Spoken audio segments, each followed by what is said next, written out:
Mr. Chairman, ladies and gentlemen. Anila asked me to talk about this, and I thought that this was a very important topic as far as Pakistan is concerned, because we have a very large population, over 200,000 people, and the number of doctors in this country is very, very small. And the number of women doctors is even smaller. Uh, Although Anila has mentioned that the number is rising, but that number is rising in big cities. Majority of the population in Pakistan, they live in rural areas, and they unfortunately have no access to a doctor, whether a physician or a surgeon. So it is important to do something about this. I feel that we in Pakistan are more liberal than the West because we elected a female prime minister, not just one, but twice. And the clergy that is making so much noise now was part of that government of a female leading the country. And I don't know how she controlled all the religious parties in those days. This paper was written by Robert Spezler back in 2011 at the request of Dr. Kato. She wanted to know what is the progress of women in neurosurgery. And if you go through this article, it was dismal, even in the West, let alone in the Eastern countries.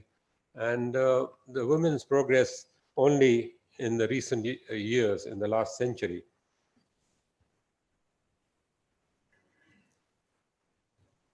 My colleague here, Dr. Okal, would know that Sarafuddin, he wrote a book from Antalya, Turkey, and he mentioned that some female surgeons were practicing some kind of pediatric neurosurgery in the 15th century. They were not neurosurgeons, but they were practicing some kind of pediatric neurosurgery.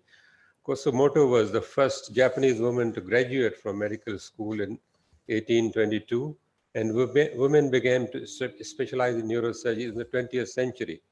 Diana Beck from UK was probably the first neurosurgeon uh, in the world, and Sofia Inescu from Romania perhaps qualified just about the same time.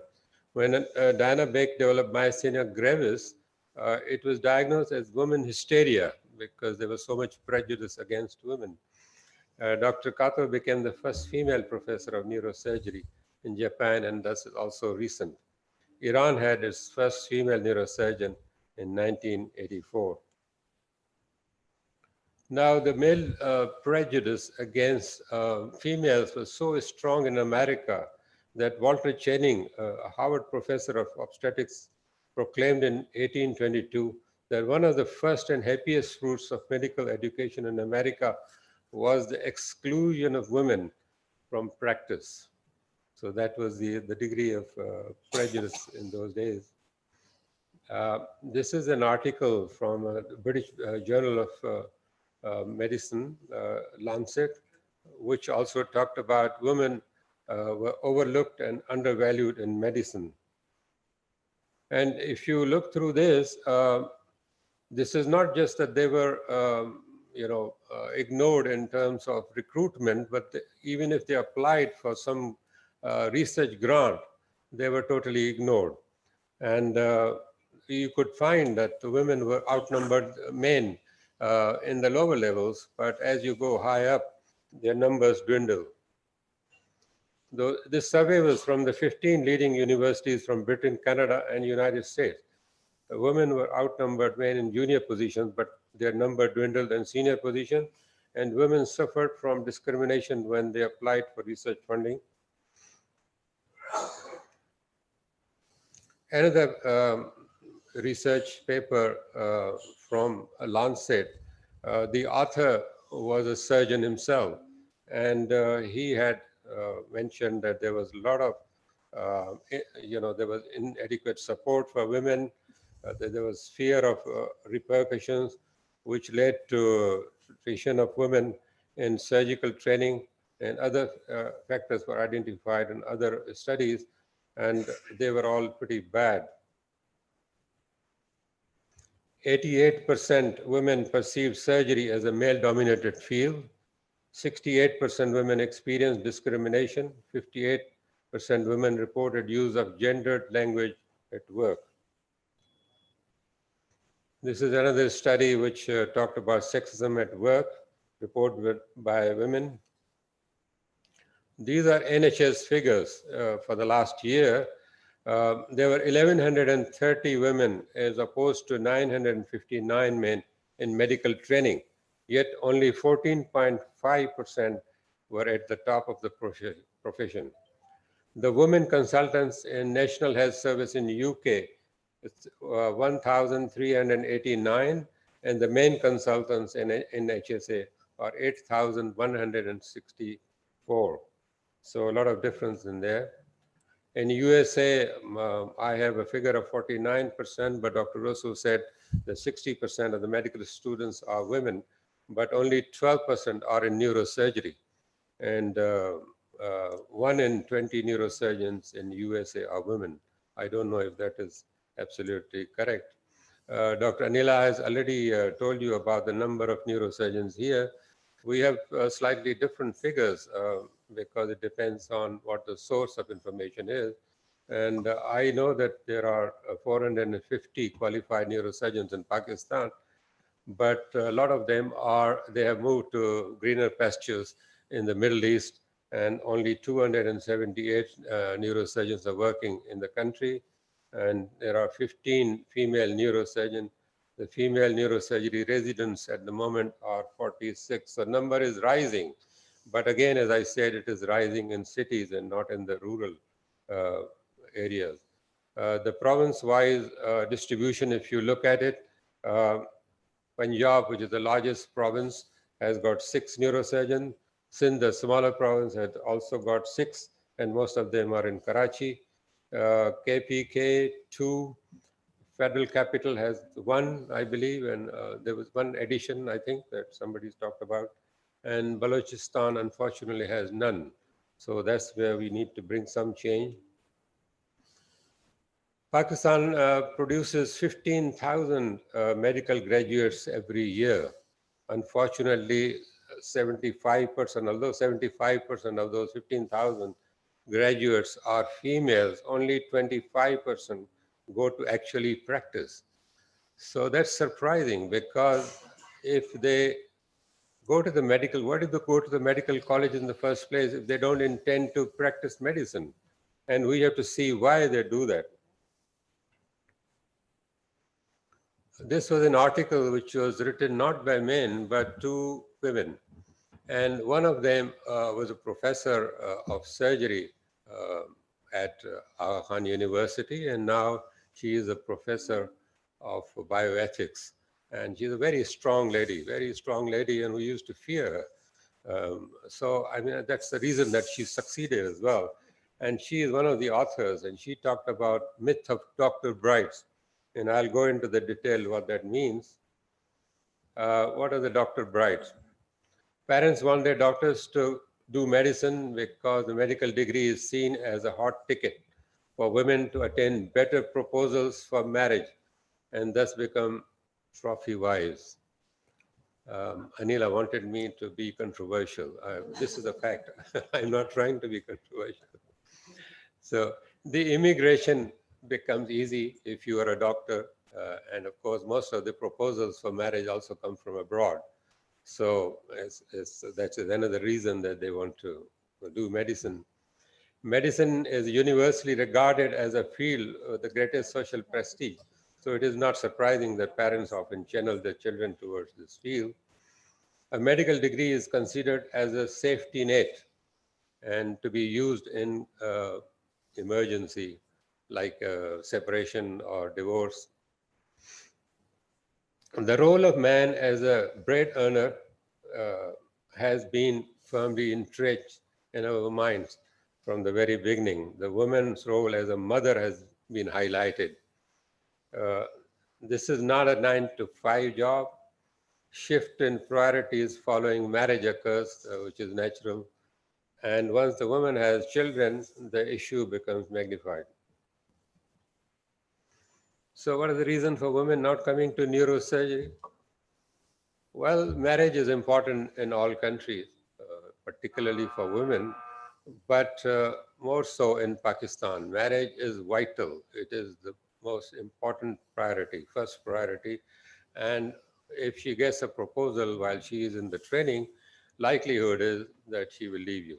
It has happened to me. Anila knows that two of my residents left, and I called the in-laws to be the husband and his parents, and I requested them to allow these girls to continue their education, and they promised that they would. 2 months into marriage, and they said, well, the husbands don't want us to work, so we're going home. Um, Neurosurgery is more demanding and complex of all medical specialties. Lifestyle consideration, because not only the female has to cater for her husband and his family, but also an extended family. Everybody in this country is an uncle and an aunt, so they have to look after them as well. Uh, the expectations of the in-laws, because they perhaps want the lady to be at home, look after the husband, the children, and the older parents. Then the long working hours. The environment for women in this country was about 10 years back very unsafe, terribly unsafe, even for men in Karachi. But fortunately, that has improved over the years. And there was harassment, gender inequalities, biases, intimidation was common.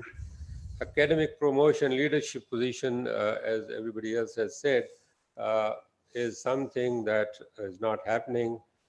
People are reluctant to get to the top. Um, a lack of female mentors. If you don't have anybody at the top, then how can you, do the justice? And of course, somebody mentioned to me that females are also jealous of each other. So it is possible that one female would discourage the others. So I don't know how far that is true. You would know. Then, if you look at the figures in the medical school, 80% are females, but only 25% are actually practicing medicine. Then I would say that the passion and the devotion required for doing neurosurgery is lacking in women. So, how do we attract them to or encourage them to come into neurosurgery? First of all, it's not just recruitment, it is also the retention. So, you have to be honest and recruit them in large numbers, like we have done at our Khan, that you have to have an open mind and not think of a female just because she's a female, not think about the gender, but also think about the efficiency. Because if they go to the medical college in such large numbers, obviously they're more intelligent men. They're competing with them. So, and they 80% are in the medical schools. So they are much more hardworking and intelligent than men. So give them a chance to come into neurosurgery. Educate the families. Tell them that it's not the end of the world, and marriage is compatible with neurosurgery. And it has happened in Japan, it is happening in China, in other countries. Give them scholarships, like Anila just said, that she is developing some fund. Give them scholarships to do fellowships somewhere else. And of course, in this country, I'm sorry I'm taking longer because I'm the only man talking to this audience, so I'll take a little longer. Um, if Give them scholarships. So if some people want to do, women want to do neurosurgery, they have to move from one place to the other, to the teaching hospital. And it becomes difficult for them to live in a big city because the rentals are very expensive and they have to live there. The food has become very expensive. So you have to try and help them financially as well. Recognize that they need maternity leave and do not try to stop them. Of course, the colleagues who are working, who are also training, uh, they feel bad about it because they have to do the extra work that she is not going to do. So develop the locum system in this country so that when some female goes on maternity leave, you have a locum to replace her. And then the others would be quite happy. And then gender equality, eliminate discrimination, I've already said. Provide a safe environment so that she doesn't feel threatened. And judge people on merit. And mentoring, as I said already, that it is important. So in conclusion, I would say that it's difficult for female to go into neurosurgery. We already know that. But our primary goal should be to attract the best and the brightest candidates who are passionate about neurosurgery, regardless of their gender. Thank you.